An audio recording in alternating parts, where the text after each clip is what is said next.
Ang unggoy at ang buhaya. Isang araw, habang naghahanap ng pagkain ang matalinong unggoy sa tabi ng ilog, nakita niya ang puno ng makopa na hintik sa hinog sa bunga. Ang puno ay nasa kabilang pampanglang ilog kung saan nakatira ang batang buhaya.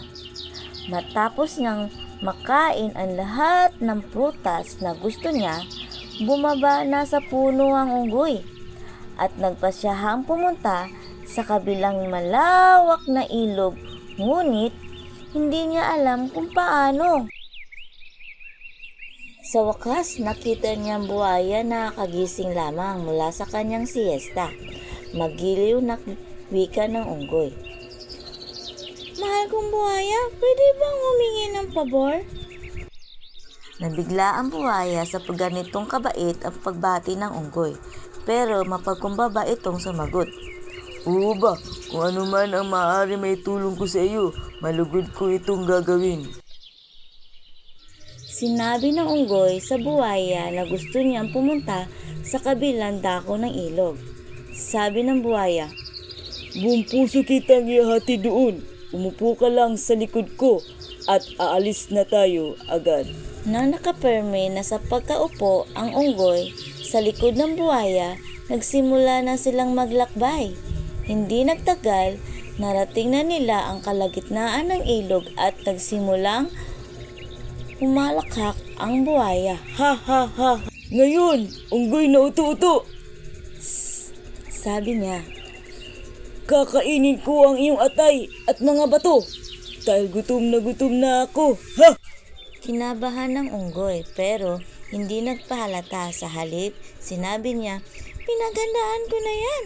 Naisip ko na baka magutom ka kaya hinanda ko na ang aking atay at bato para sa hapunan mo." Sa kasamaang palad, naiwan kong nakasabit ang mga ito sa puno ng makopa dahil sa pagmamadali natin. Masaya ako na nabanggit mo yan. Bumalik tayo at kunin ang mga pagkain para sa iyo. Sa pag-akala ng utong-utong buhaya na nagsasabi ng totoo ang unggoy, bumalik ito sa tabing ilog ng pinanggalingan nila. Nang malapit na sila, mabilis na lumundag ang unggoy sa tuyong lupa at kumaripas ng takbo paakyat sa puno. Nang makita ng buhaya kung paano siya nalinlang, sabi niya, Isa akong uto-uto. Dito nagtapos ang ating maikling kwento. Ang aral ng kwento, maging mapanuri. Maraming tao ang akala mo'y may mabuting intensyon sa pagtulong, subalit may lihim na masamang nais. Sa panig ng buhaya, huwag manloko ng iba upang hindi rin maloko sa bandang huli.